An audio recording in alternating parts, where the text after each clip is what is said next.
बिहार का ये सिंघम आईपीएस जिसकी पॉलिटिक्स में एंट्री के बाद से बिहार के सारे राजनीतिक समीकरण बदल गए। पॉलिटिक्स में घमासान मच गया। नीतीश कुमार भी हैरान हैं, लालू भी सोच रहे हैं कि आखिरकार ये हुआ तो आखिरकार कैसे हुआ। नमस्कार, मैं हूं वैभव दीक्षित।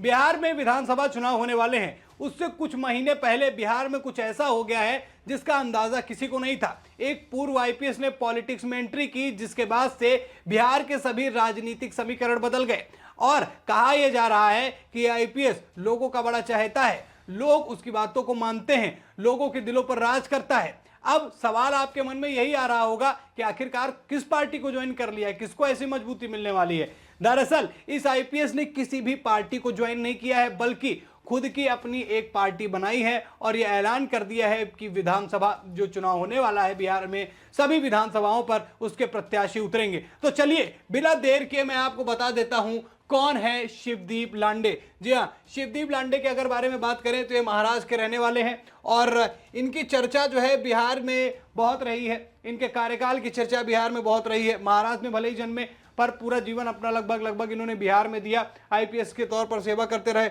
और बिहार में इनकी तगड़ी फैन फॉलोइंग है। यूथ बहुत पसंद करता है इनको। जी हाँ, यूथ के बड़े ही प्रिय हैं और उसी को एजेंडा बनाते हुए, उसी को अपनी मजबूती को आगे लेते हुए इन्होंने अपनी पार्टी बनाई है। चलिए आपको बता देता हूं कि इनका करियर कैसा रहा, इन्होंने कौन सी पार्टी बनाई है। सबसे पहले नजर डालिए, ये 18 साल तक आईपीएस इन्होंने सेवा की। 2024 में इन्होंने रिटायरमेंट ले लिया। अब उसके बाद पॉलिटिक्स में एंट्री की है और पार्टी का नाम दोस्तों रखा है हिंद पार्टी। जी हाँ, हिंद पार्टी जो है इन्होंने बनाई है, हिंद पार्टी सेना, और उसी से अब ये राजनीति करेंगे। और बिहार में ये किसी नायक से कम नहीं है। लोग इन्हें पसंद करते हैं, इनके तौर तरीकों को पसंद करते हैं और जिस तरीके से पॉलिटिक्स में इन्होंने एंट्री की है और जो नैरेटिव लेकर वो उतरे हैं वो बिल्कुल ही अलग है, बिल्कुल ही जिस सोच से परे है। क्योंकि बिहार में अमूमन ये माना जाता है किसी भी, या चाप तो है लालू की पार्टी को ज्वाइन कर लो, या फिर नीतीश की पार्टी ज्वाइन कर लो, या फिर बीजेपी में चले जाओ, कांग्रेस में चले जाओ, लेकिन अकेले ऐसा दमखम दिखाने के लिए ये जज्बा चाहिए और ये इस आईपीएस ने दिखाया। लोग मान रहे हैं कि बहुत बड़ा प्रभाव तो नहीं, लेकिन कुछ सीटों पर इनके नाम का प्रभाव देखने को मिलेगा। बड़ी बड़ी राजनीतिक पार्टियों को नुकसान होने वाला है। यानी कि बिहार की पॉलिटिक्स में कुछ बड़े बदलाव होने वाले हैं। बिहार की पॉलिटिक्स में कुछ ऐसा होने वाला है जिसको किसी की उम्मीद नहीं थी। ये वो चेहरा है, ये शिवदीप लांडे हैं, जिन्होंने अब बिहार की पॉलिटिक्स में एंट्री करके सारे समीकरणों को पलट दिया है और अब सियासी घमासान जो है वो मच गया है। एक तरफ जहां नई नई पार्टियां जो है वो आती जा रही हैं बिहार के अंदर, लेकिन बात इनकी क्यों इतनी ज्यादा है, शिवदीप लांडे की चर्चा क्यों इतनी ज्यादा है, इसको मैं आपको आराम से समझा देता हूं। शिवदीप लांडे जो है वो आईपीएस रहे हैं और इनका जो कार्यकाल रहा वो हमेशा से ऐसा रहा कि उससे यूथ इंस्पायर हुआ। अब इन्होंने क्या कहा है कि जो मेरी पार्टी है, जो इन्होंने पार्टी का गठन किया है, उस पार्टी का नैरेटिव ही यही है कि वो एक नए बदलाव की तरफ जाए। यानी बिहार जिस दिशा में जा रहा है, जिस दिशा में था, उससे हटके अब एक नए प्रारूप की तरफ, नए उसमें आगे बढ़े। और इसीलिए इन्होंने कहा है कि मैंने इसीलिए कोई भी अन्य पार्टी नहीं ज्वाइन करी, अपनी खुद की पार्टी बनाई है। कहीं और लोग ये भी कह रहे हैं कि ये किसी दूसरी पार्टी की चाल है, किसी दूसरे पार्टी को कमजोर करने के लिए, कि शिवदीप लांडे को अपनी पार्टी बनानी पड़ गई। ये भी ऐसे लोग जो हैं तथ्य दे रहे हैं। हालांकि ऐसा नजर नहीं आता, क्योंकि पहले रिटायरमेंट जो है इन्होंने लिया, फिर इंतजार किया, फिर उसके बाद इन्होंने खुद बताया कि इन्हें सीएम और राज्यसभा सांसद और तमाम पार्टियों से लड़ने के लिए टिकट के ऑफर्स आए, लेकिन किसी से विचारधारा जो है इनकी मिली नहीं। इसलिए इन्होंने ये फैसला लिया है कि वो अलग जो है अपनी एक पार्टी बनाकर, अपना एक अलग पूरा मामला बनाकर जो है वो अब इलेक्शन जो है वो लड़ेंगे। हिंद पार्टी सेना नाम है, अपनी पार्टी का इन्होंने नाम रखा है और बिहार में बदलाव को लेकर जो है वो एक नई पार्टी उन्होंने बनाई है। अमूमन ये कॉमन सा नारा होता है कि हम एक नया बदलाव करने के लिए आए हैं। कई लोगों के विरोध का भी सामना करना पड़ रहा है कि अगर यही सब करना था तो आपने 18 साल आईपीएस के तौर पर क्यों बर्बाद किए। आप देश की सेवा करनी थी तो वो भी आपकी देश की सेवा ही कर रहे थे। लेकिन इनका कहना है कि बिहार में बदलाव बहुत जरूरी है। 18 साल रहकर मैंने बतौर अधिकारी ये पहचान लिया है कि बिहार को किस चीज़ों की ज़रूरत है। बाकी बात भी सही है, एक अधिकारी से ज़्यादा कोई नहीं समझ सकता जो ज़मीन पर उतर कर काम करता हो। तो उनको ये चीज़ पता है कि क्या कहाँ पर ज़रूरत है। और जैसा मैंने बताया कि यूथ पसंद करता है, फैन फॉलोइंग है, अच्छे ईमानदार नेताओं में इनकी छवि है। तो इस वजह से माना जा रहा है कि इनके पॉलिटिक्स एंट्री से एक बड़ा प्रभाव जो है बिहार की राजनीति में देखने को मिलेगा, खासतौर पर युवा वर्ग में। जो युवा वर्ग जिस पार्टी की तरफ ज़्यादा झुकता है, खैर हर बार नए युवा आते हैं, नए वोटर्स आते हैं, इस बार जो आएगा उसका एक कहीं बंटवारा ना कर ले जाएं, लांडे साहब, ये देखने वाली बात होगी। अब नीतीश को भी अलग प्लानिंग बनानी होगी, अब लालू को भी अलग प्लानिंग बनानी होगी। अब देखना होगा कि कैसे सभी राजनीतिक पार्टियां इस आईपीएस अधिकारी के इस जो इन्होंने पार्टी बनाई है इसको कैसे इससे निपटते हैं, क्या प्लानिंग बनाते हैं। और सबसे दिलचस्प भी होगा देखने वाला कि जो इतना बड़ा इन्होंने रिस्क लिया है, अपनी नौकरी छोड़ के पॉलिटिक्स में एंट्री ली है, क्या और किसी बड़ी पार्टी को भी नहीं ज्वाइन किया कि हाँ चलो बीजेपी या आरजेडी या फिर किसी अन्य पार्टी को ज्वाइन करके अपनी वो चमका रहे हैं नेतागिरी। नहीं, बड़ा रिस्क है। जॉब छोड़ दी, वो भी इतने बड़े आईपीएस अधिकारी के रैंक को छोड़कर आप जो है पॉलिटिक्स में आए हैं। कुछ तो सोचा होगा, कुछ तो बेस बिहार में होगा, क्योंकि इतना बड़ा रिस्क इतनी आसानी से कोई नहीं लेता। मात्र 48 साल उम्र है, भी टाइम भी इनके पास अच्छा खासा था, अच्छे प्रमोशन भी मिल सकते थे, लेकिन पॉलिटिक्स में एंट्री करना इन्होंने सबसे बेहतर समझा। खैर, बिहार की राजनीति में उथल पुथल जो है वो मची हुई है। बिहार में माना जा रहा है कि नवंबर के तक के जो है चुनाव विधानसभा के करा लिए जाएंगे, जहां नीतीश कुमार यानी एनडीए और इंडिया गठबंधन में जिस तरीके की खींचातान दिख रही थी, लग रहा था कि इन्हीं दोनों के बीच में कुछ घमासान होगा, वहीं इस तीसरी एंट्री ने कहीं ना कहीं एक माहौल जो है वो बदलने का काम किया है।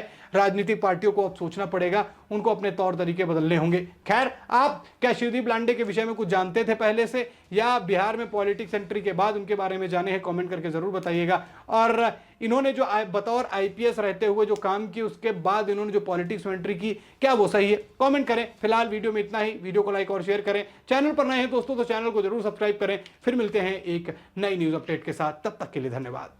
क्योंकि वो भी तो वही चीज कह रहे हैं जो आप बता रहे हैं।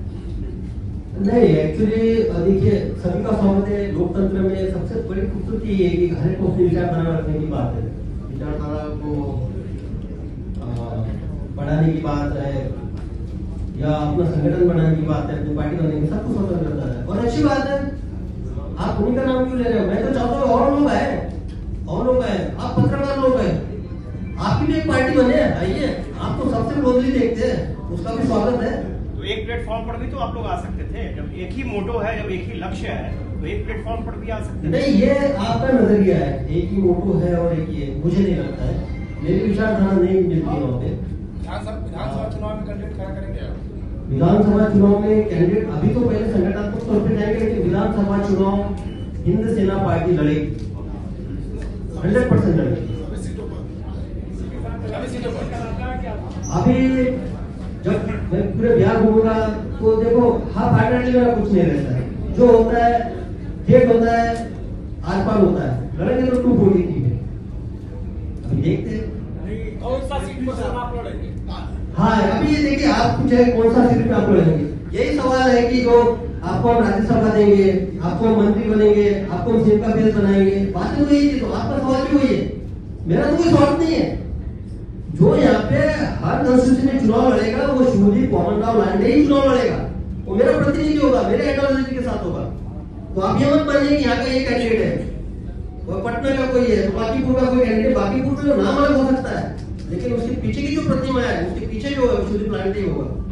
तो बिहार में 243 जगह पे शिवदीप मोहन लांडे ही चुनाव लड़ेगा। सर, आईपीएस के तौर पे आपने जो जीवन दिया, क्या अधूरा छूट गया जो आप पार्टी के तौर पर पूरा करना चाहें? नहीं, अधूरा नहीं, लिमिटेशन थे। मैं जब आईपीएस के सेवा में था तो ऑल इंडिया कंडक्ट रूल से बंधा था, और ऑल इंडिया कंडक्ट रूल के अकॉर्डिंग मैंने डिसिप्लिन, अनुशासन अपना माना, उसके अकॉर्डिंग मैंने काम किया। उस वक्त भी बहुत सारी समस्याएं लेके आते थे, लेकिन जो पुलिसिंग से रिलेटेड समस्याएं थी उसमें मैं हल कर पाता था, उसमें न्याय दे पाता था। जैसा अभी मैंने ओपनिंग रिमार्क में बताया, पानी की समस्या है, उसमें पुलिसिंग क्या करे। अब एग्जाम्पल के तौर पर अररिया में उस वक्त इंदिरा आवास का स्कैम हुआ था, तो हाँ, मैंने उस एरिया को मेरे अंदर लाया, कम से कम 70+ एफआईआर करवाया उसमें, और 2.25 से ज्यादा रजिस्ट्री करवाई।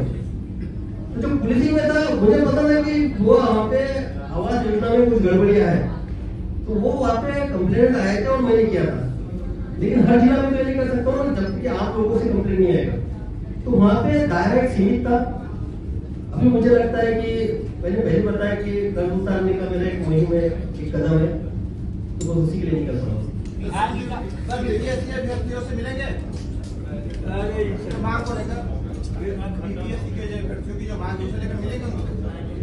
सबसे पहले तो आपको शिक्षा विभाग की ओवरऑल सिचुएशन देखनी चाहिए।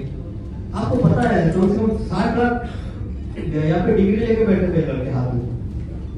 7 डिग्री धारी को कहाँ पहुंच कर देंगे आप? कोई पॉलिसी आपके पास? 8 महीने आपका सेशन, भाई हॉस्टल में भी गया हूँ मैं एक्चुअली, जिसमें कम से कम 100 मुद्दे ऐसे बता सकता हूँ जो मैंने देखे और महसूस किए। तो 8 महीने का सेमेस्टर डिले चल रहा है। यहाँ के जो ग्रेजुएशन का जो है डिग्री है उसका वजूद आगे वाले जाकर जॉब के लिए जाते हैं वहां पे क्या है, तो उस तरह से ओवरऑल देखना पड़ेगा। हाँ, पेपर लीक एक समस्या है और आप एक जान लीजिए, जब पुलिस में सबको पता है कि